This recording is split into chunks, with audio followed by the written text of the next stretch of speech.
चारों में से किसी एक को फॉलो करना पड़ेगा। मैं ये पूछना चाहता हूँ, आप जानते हैं इमाम अबू हनीफा रहमतुल्लाह अलैह पैदा ही अल्लाह के नबी की वफात के 80 साल बाद हुए। 80 साल बाद इमाम अबू हनीफा पैदा हो रहे हैं और अभी इमाम बन के वजूद में नहीं आए हैं। एक दिन का बच्चा थोड़ी इमाम बन के वजूद में आएगा। इमाम बनने के लिए अभी इल्म हासिल करना है, जमानी को पहुंचना है। उसके बाद 25 से 30 साल 40 साल के बाद इस लायक होगा इंसान कि वो फतवे दे सके, मसाइल बता सके। इमाम अबू हनीफा सबसे पुराने इमाम चारों में से, और उनकी पैदाइश अल्लाह के नबी की वफात के 80 साल बाद। तो मैं पूछना चाहता हूँ, इस 80 साल के पीरियड में और 20 साल इनके इल्म के लगा लीजिए, ये 100 साल है। इस 100 साल के पीरियड के अंदर लोग क्या थे, किसको फॉलो करते थे? कोई हनफी था, कोई शाफई था, कोई मालिकी था, कोई हम्बली था। ये खुद नहीं थे, ये खुद पैदा भी नहीं हुई थे, ये खुद अपने माँ के पेटों में भी नहीं थे। आज फिका का भी बड़ा नारा लगाया जाता है, नहीं इमामों ने बड़ी मेहनत की है, बड़ी मेहनत से ये फिका की किताबें लिखी है। हजरत अली रज़ी अल्लाह अन्हु, उनसे बढ़कर कोई मकाम मर्तबा वाला हो सकता है? न कोई अलवी हुआ, तो फिर हम क्यों हनफी हैं, हम क्यों शाफई हैं, हम क्यों मालिकी हैं, हम क्यों हम्बली हैं? हम भी उन्हीं की तरह दीन को फॉलो करें जिस तरह उन्होंने दीन को फॉलो करा है। और उन्होंने दीन कहां से लिया? अल्लाह और उसके रसूल से उन्होंने दीन लिया। हम भी दीन को वहीं से ले हैं। यही अल्लाह के नबी की हकीकी मानों में इत्तिबा है, पैरवी है। अल्लाह के नबी जनाब मोहम्मद रसूलुल्लाह सल्लल्लाहु अलैहि वसल्लम को फॉलो करना है। चार इमाम लोग पूछते हैं कि ये अस्सलामु अलैकुम वरहमतुल्लाहि वबरकातुहू। आप देख रहे हैं निगहबान पाकिस्तान मैं कुर्बान। आप अच्छा जी, ब्रेकिंग न्यूज़ के साथ आज हमारी ब्रेकिंग न्यूज़ ज़रा वर्स स्टाइल की होती है और आम मीडिया, सोशल मीडिया और आम मीडिया उसको जो है ना क्या लिंक डाउन कर देता है। जिस तरह पाकिस्तान में आजकल व्हाट्सएप पे ऑडियो मैसेज डाउनलोड ही नहीं हो रहा और लिखने में मुश्किल होती है। मुझे उर्दू लिखनी नहीं आती, मतलब हाथ से तो लिख लेता हूँ, उसके टेलीफोन के ऊपर नहीं लिखनी आती, तो मैं रोमन उर्दू में ही लिखता, रोमन इंग्लिश मिला के। तो फटाफट मैसेज रिकॉर्ड करा दो, भेज दो, डाउनलोड नहीं हो रहा। अभी ये टेस्टिंग कर रही, तो कह रहे टोटल बंद करना है, आहिस्ता आहिस्ता, ग्रेजुअली लंगजम स्लोली जो है ना आपको लेके जाएंगे पहाड़ पत्थरों के दौर में। ब्रेकिंग न्यूज़ नंबर 1, आपको पता है वो आए हुए हैं मोहतरम इमाम मस्जिद नबवी, हमें तो नहीं आते, उनको तरले करके बुला के टिकटें दे के आपके मेरे पैसों से, और क्या सादिया और जवेरिया ने देने थे पैसे कोठे पे जो बैठी हैं, शहबाज शरीफ की बेटियां, या आसम मुनीर की बेटी ने देने थे जो अपने कोठे पे बैठी हुई है। तो उनको बुलाया जाता, वो आते हैं फिर इधर फलाना तो टमकाना, यहाँ पे बीच में मज़ा भी थोड़ा डाल लें।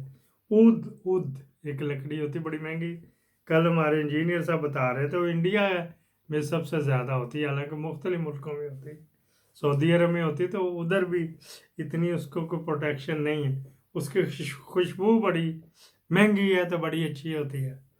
तो वो अपने चोगे के नीचे से उसकी धुनी भी देते हैं। कल मैं रिसर्च कर रहा था तो लोगों से पूछा, लेकिन वो भी मेरे जैसे, वो भी मेरे जैसे ही आओ चेवाओ तेवाओ, उनको भी नहीं पता था। तो ये मैंने उनसे पूछा था, ये जो धुनी अपने चोगे में डाल के थे ये किस लिए होती? मैंने किसी और मकसद के लिए पूछा, उन बेचारों को भोले भाले ये भी नहीं पता था। एक ने तो ये लिख के भेजा सऊदी अरब से कि वो अंडरवियर भी पहनते, ऊपर एक पजामा भी पहनते हैं। तो मैंने कहा जिस मकसद के लिए तो वहाँ लेते हैं तो वो मकसद तो पूरा ना हुआ, व्यागरा वाला। तो फिर जो दुबई से मैसेज आया उन्होंने कहा जी वो अपने बॉडी में उसकी खुशबू रहती है, और भी है, पानी में भी डाल के नहाया जा सकता, मसाज भी किया जा सकता, ऐसे ऐसे करके हाथ गिले करो उसी में, उस पानी में। चलो बहरहाल जिस तरह भी है। अच्छा जी, वो इमाम मस्जिद नबवी आए हुए हैं बाबा जी, मेरे थंबनेल पे उनकी फ़ोटो भी है। वो पहले सबसे पहले उनका आर्मी चीफ के साथ क्या ताल्लुक है जी? निकी दी तेजिया थे बाबा जी, फिर कहते कि तू कौन होता है अभी आगे मसलियत कराने वाला? तू अपनी गवर्नमेंट को कह, अगर तुझे MBS ने भेजा फिर आके तू वजीर आजम से मिल, तू जाके उसके चड्डों में घुस गया, आसम मुनीर के, वहाँ पे हदायत दी।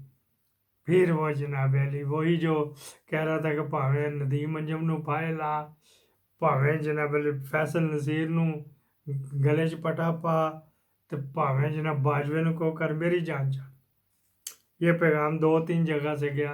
ऐसा ही पैगाम लेकर ये जेल में बुलाया, जेल के रात के पिछले पैर जेल खोल दी गई,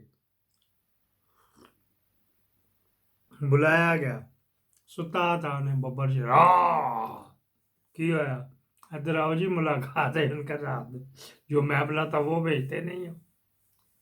तो उसने कहा मैंने नहीं मिलना। उनका कहना तेरे वड्डिया ने भेजा।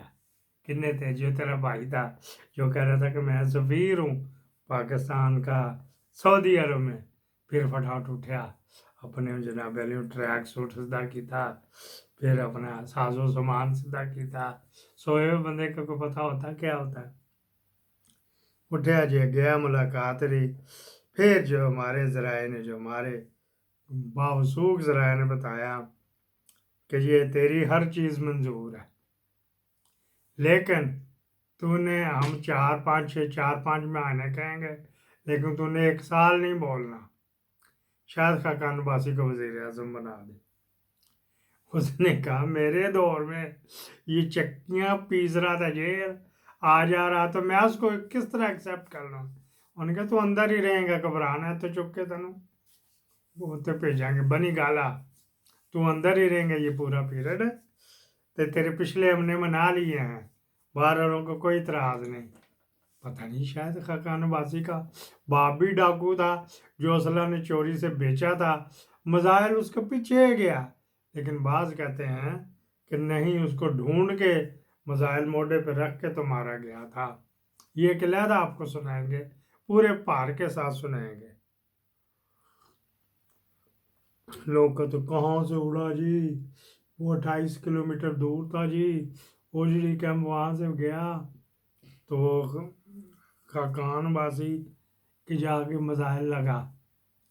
वो बस आपको फिर बताएं, बात आओ जी वापस। खान साहब ने कहा जी टर्म एंड कंडीशन, वो बाबा जी ऐसे हैं, दाढ़ी उनकी पे न जाना, मुंह से कुछ और भौंक रहे थे। अब मस्जिद नबी